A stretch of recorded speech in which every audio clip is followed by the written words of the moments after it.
Hello, chào anh em.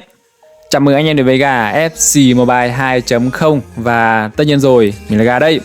Hôm nay thì chúng ta sẽ cùng quay trở lại với phần 3 của series gà cày chay. Và anh em có thể thấy là cái gà top của mình sau khoảng một tuần cày cuốc, thực ra là không chăm chỉ một chút nào, thì hiện nay cũng đã lên được OVR là 94. Thực ra thì cái đội hình này của mình cũng chỉ để làm cảnh cho nó lên cao OVR thôi. Các cầu thủ không quá chất lượng, tại vì những con hàng này mình đều mở được pack. Ví dụ như là con hàng Szoboszlai hoặc là con hàng Odegaard này đá ở giữa này thì nó khá là yếu. Ngoài ra con hàng Saint Maximin hoặc là con hàng Doku thì hai cầu thủ này đều gọi là như nào nhỉ? Hai cầu thủ này có tốc độ tốt nhưng mà dứt điểm hơi tù, nên là mình sẽ không sử dụng đội hình này và mình sẽ quay trở lại với đội hình quen thuộc của mình. Đội hình mình cũng đã xây dựng ở trong video hôm trước.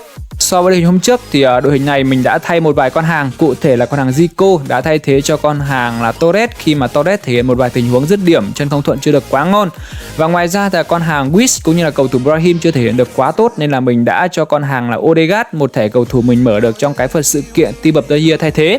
Tuy nhiên thì cái thẻ này của mình thì mình cũng đang hơi đan tăn, tại vì con hàng này có thể được hơi yếu một chút. Ngoài ra thì tốc độ cũng chưa được quá ngon. Khác với video hôm trước thì tại video này thì mình sẽ phải nâng cấp một vài cái chỉ số liên quan đến training của cầu thủ để có thể là phát huy được tối đa cái hiệu quả cũng như là năng suất của cầu thủ. Mình sẽ chỉ chọn một vài con hàng để chọn mặt gửi vàng thôi, tại vì là hiện nay chúng ta đang có phần sự kiện là Team of the Year và thời gian tới kiểu gì anh em cũng sẽ có thêm rất nhiều con hàng ngon. Do đó thì mình sẽ chỉ training một vài cầu thủ mà mình nghĩ là mình sẽ sử dụng lâu dài, bao gồm con hàng là Ditadale, con hàng là Socrates, cầu thủ Blanc, cầu thủ Liso và cuối cùng là con hàng Kyle Walker. Đội này thì về cơ bản nhìn vẫn khá là máu chiến. Cùng với đó nữa thì ở hàng dự bị chúng ta cũng có thêm con hàng là Torres. Torres thì đá chính thì chưa thể được quá tốt thì mình sẽ cho hàng dự bị.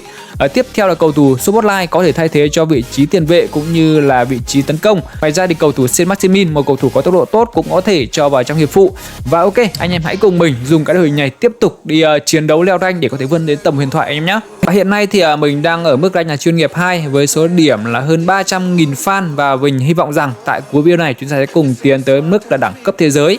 Ok, và anh em sẽ cùng mình đi chiến đấu nhé. Với con mốc đầu tiên là từ mức 318.000 fan lên mức là chuyên nghiệp 1 thì mình cũng đã trải qua 4 trận đấu cũng khá là khó khăn, tuy nhiên thì mình cũng đã vượt qua được. Đầu tiên là một trận đấu với tỷ số hòa một đều với đối thủ là Bastim, và cầu thủ duy nhất ghi bàn cho gà chính là cầu thủ Zico. Và ngoài ra có hai trận đấu cùng tỷ số 2-1 là với đối thủ Himersai và đối thủ là Gachu, với các bàn thắng của Socrates này, của Odegaard và Natale. Và trận đấu cuối cùng để có thể lên được cái mức là chuyên nghiệp 1 là trận đấu thắng 2-0 với đối thủ là Manchester. Thực sự thì trong các trận đấu này các cầu thủ tấn công như là Zico, Natale hoặc là Socrates đều thể hiện khá là tốt, và hàng phòng ngự thì cũng thể hiện cực kỳ chắc chắn. Zico.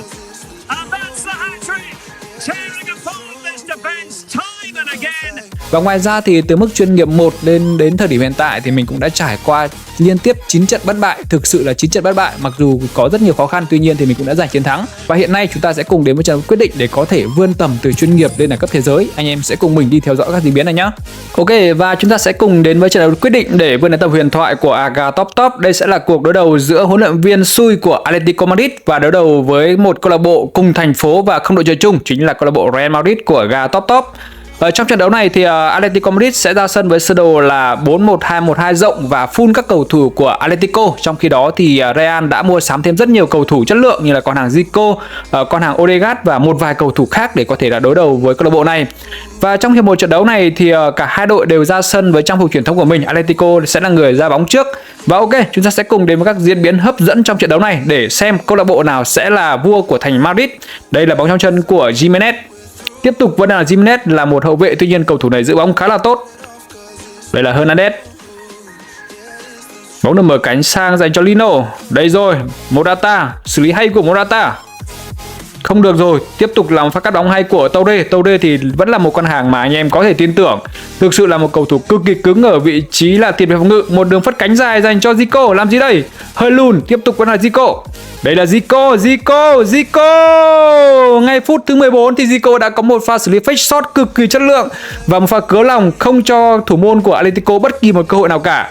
Và trong khung gỗ thì không ai khác là một thủ môn cực kỳ chất lượng, chính là con hàng Oblak. Tuy nhiên thì pha xử lý của Zico thì phải nói là hết nước chấm luôn, và 1-0 dành cho Real Madrid ngay phút thứ 14. Một khởi đầu cực kỳ thuận lợi dành cho kiền trắng anh em ạ.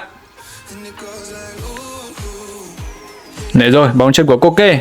Atletico cũng là một câu lạc bộ mà hiện nay đang ở đẳng cấp của thế giới anh em ạ, đối đầu với một câu lạc bộ là Real đang vươn tầm bảng cấp của thế giới. Dẫn dắt của gà top. là Griezmann, Marcos Llorente, Morata. Xử lý hay của Llorente, vẫn đang là Llorente. Griezmann không được rồi, anh em có thể thấy là con hàng Torre bám người rất là rát luôn. Đây là Correa cũng không được luôn, một pha xử lý cắt bóng cực kỳ hay của Ramirez. Hai cầu thủ này thì mình cũng đã chia sẻ rồi. Tiếp tục làm pha cắt bóng của Blanc. Trong trận đấu này thì các cầu thủ phòng ngự đang thể hiện khá là tốt. Ok, một tình huống phạt góc dành cho Atletico. Đánh đầu không được, một pha cắt bóng hay của trung vệ của Real, đây là Zico. Phản công dành cho Real Madrid. Natale, tiếp tục là Natale. Mở cánh xuống dành cho Zico, làm gì đây? Zico không được rồi. Hernandez là một cầu thủ mà cũng giàu kinh nghiệm trong tình huống này.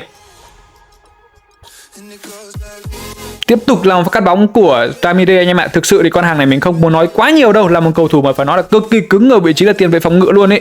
Là một con hàng mà anh em nên đầu tư với anh em nào mới chơi. Đây là Natale.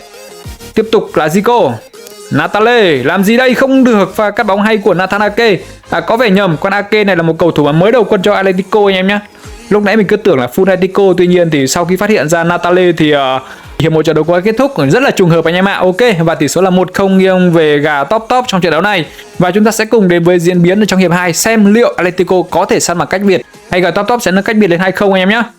Ramirez phất bóng dài dành cho Sokratis. Trong trận đấu ranh này với cả đội hình yếu này thì mình cũng thường xuyên sử dụng một tình huống mẹo, nhưng mà đến thời điểm này thì gặp các đối thủ cũng khá là cứng. Ném biên dành cho Atletico. Đây là Hernandez, một pha phất bóng dài dành cho ai đây? Không được rồi, vào đầu Odegaard rồi. Zico, tiếp tục vẫn là Zico. Đây là Odegaard. Odegaard là một cầu thủ mà cũng khá là hay, tuy nhiên thì ở vị trí CM này mình xếp thì cầu thủ này hơi yếu anh em nhé. Một pha sút phạt của Odegaard không được rồi, chạm xà ngang anh em ơi. Không được, tình huống này Zico làm gì vậy? Zico đã làm gì trong tình huống này vậy? Sau một pha sút phạt trúng xà ngang của Odegaard thì Zico cũng đã đệm bóng đi ra ngoài. Có vẻ là trong tình huống khó thì cầu thủ này không muốn ghi bàn. Trong tình huống dễ như hiệp 1 thì một pha xử lý fake shot cũng đã cực kỳ chất lượng rồi. Thực sự trận đấu khá là kịch tính. Đây là Morata. Không được rồi. Tiếp tục là pha ập vào cắt bóng của Ramirez cũng như là Torre. Mở cánh xuống hay dành cho Marcos Llorente. Đây là Llorente. Tiếp tục là Llorente. Không được rồi. Trong trận đấu này thì Bizilo cũng không quên thể hiện mình. Trong trận quyết định này cũng đã có một pha bay người cực kỳ tốt. Không được rồi. Trong tình huống này thì không khó đối với thủ môn.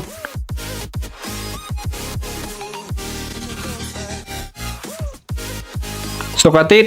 Hay rồi. Richarlison. Đây là Natale. Mở cánh thoáng dành cho hậu vệ biên. Tiếp tục là Richarlison. Có vẻ như là hàng phòng ngự của đội bạn khá dày. Natale bàn bật hay dành Torre. Richarlison làm gì đây? Tiếp tục Richarlison. Đấy rồi, bóng lên chân của Natale và 2-0 dành cho Real Madrid.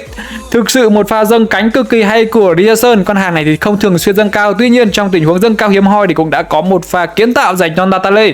Và 2-0 dành cho Real Madrid. Hội tiến đến đẳng cấp thế giới cũng đã gần hơn bao giờ hết. 2-0 rồi. Trong trận đấu này thì các cầu thủ đều thể hiện khá tốt. Bộ đôi tiền đạo là Zico và con hàng Natale. Ngoài ra thì thủ môn cũng thể hiện rất tốt. Tiếp tục là phát cắt bóng hay của Sokratis. Tiếp tục là Richarlison. Con hàng này phải nói với anh em là một cầu thủ mà anh em nên sử dụng nhé. Phòng ngự chắc và phản công cũng khá là bén. Ở phút thứ 86 thì huấn luyện viên cũng đã ra dấu thay người, tại vì Zico cũng đã hết thể lực rồi. Torres thì là một con hàng mà mình hơi phân vân, tuy nhiên thì là một cầu thủ chiến lược dự bị cũng khá là ok anh em ạ. Sokratis, Natale. Không được rồi, và cắt bóng nhanh của Hernandez. Phản công dành cho đội bạn. Correa. Mất bóng dài mà không qua được đầu của Lucio. Đây là Kyle Walker. Blanc lên khá cao. Đây là Natale. Ok, và trận đấu cũng đã kết thúc với tỷ số là 2-0 nghiêng về gà top. Ok, và sau trận đấu này thì chúng ta cũng đã chính thức vươn tới tầm là đẳng cấp thế giới 3 anh em ạ. Thực sự một trận đấu khá là cảm xúc và các cầu thủ đều thể hiện được mình anh em ạ. Thực sự chúng ta còn phải làm rất nhiều việc để có thể vươn tới đẳng cấp thế giới 2, đẳng cấp thế giới 1 cũng như là huyền thoại 3. Tuy nhiên thì trong quá trình trải nghiệm cũng như là sử dụng đội hình này để leo đến đẳng cấp thế giới này thì mình thấy đội hình này hiện nay cũng khá là toàn diện, chưa thấy có điểm nào yếu cả. Nó vẫn có thể chiến tốt, như là con hàng Natale là một cầu thủ chạy chỗ cực kỳ tốt này. Ngoài ra con hàng Zico, về cơ bản trong cái đội hình này con hàng Zico đã lùi sâu hơn một chút để có thể là nhường cái sân khấu cho cầu thủ Natale. Cùng với đó nữa thì Zico có những tình huống sút xa khá chất lượng. Còn con hàng Sokratis thì thôi, chúng ta không cần phải nói quá nhiều. Hàng phòng ngự chúng ta có Blanc, Lucio, hai con hàng này thì phải nói là quá cứng luôn. Trong khi đó thì con hàng Richarlison và con hàng Kyle Walker, hai cầu thủ lên công về thủ cực kim nhàng, và cầu thủ là thủ môn Bilo, cầu thủ này thực sự thì chưa thể được quá nhiều, nhưng mà trong các trận đấu diễn ra thì con hàng này hình như là mình nhớ là chưa thủng lưới bất kỳ bàn nào trong cái chuỗi leo đến đẳng cấp thế giới của mình.